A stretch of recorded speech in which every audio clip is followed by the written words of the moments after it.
if you're looking for quite a serious graphics card, Gigabyte's gaming division does a brilliant job of getting extremely powerful, from the factory, overclocked and well sorted out cards. Here we have the 980 Ti G1 Gaming. Now there's two versions. There's the G1 Gaming and then there's the Extreme Gaming. The Extreme Gaming comes out a little bit after the G1 Gaming, and it's basically when they figured out, alright, we can still push it a little bit more. The G1 Gaming is normally available quite quick and it gives excellent results.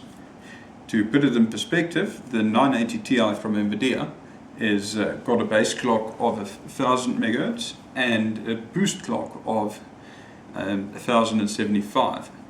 This G1 Gaming version has got a base clock of 1190 and a boost clock of 1279, which is basically a 19% overclock. So if you compare it to some of the smaller cards like the 950, this is actually overclocked as much as that one's Extreme Edition is. So it is an impressively quick card if you're looking at a 980 Ti. And the nice thing, because they overclock it to that extent from the factory, it comes very well sorted out with a very, very serious cooler.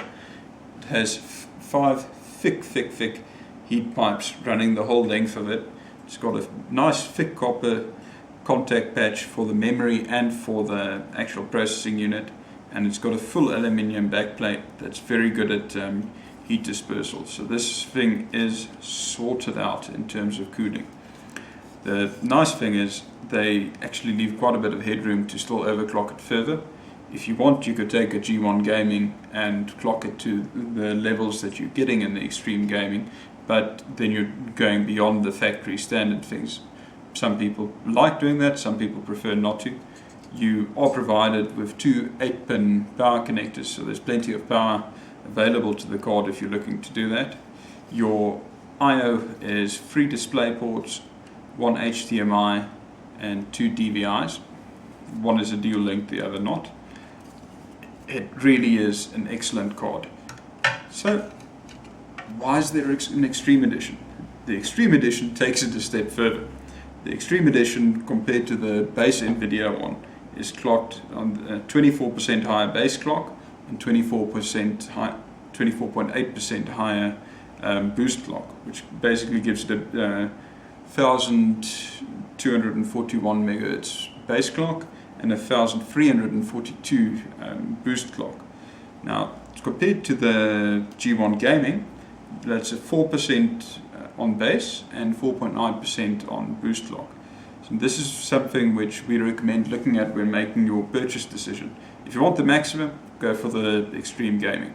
But if the G1 Gaming is more than 5% cheaper, it might be a better idea to rather go for the G1 Gaming, and you're actually getting more performance for your money and a very, very, very, very nice card still.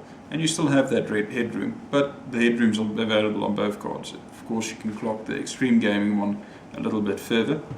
They both come with this Windforce cooler, where the center fan actually turns in the opposite direction of the other two. In both cases, you have Windforce, which is a RGB light, which you can configure yourself for when the fan is running, and a stop fan and a silent light, which turns on when it's just running off of its heatsinks. I don't know if this is coming through in the video, just how much of a heatsink this card actually has, but you can go quite a bit, especially on lower performance games, without it even bothering to turn on the fans. I use this specific card personally in my gaming setup currently. I run it on a 4K screen. Honestly, for 2K, this is perfect. You can run everything on Ultra. For 4K, you can run most games on Ultra, but you do occasionally find a title that is a bit resource intensive and you have to scale a bit down on the settings, but never to the point where you're running it on low settings. So for 4K gaming, yes, but know that you will have to scale some of the settings back a little bit in certain titles. But I mean, it's really only a few titles. To give you an idea, things like Project Cars and these kind of games, you can actually set everything to ultra. So Battlefield 4, I know, is one of the titles where you occasionally get frame rate dropping into the mid 40 frames per second, but that's acceptable. I mean, you're running everything at a very, very, very high level, and with the 10 series coming out, their prices have dropped significantly, making them actually very, very good value for money.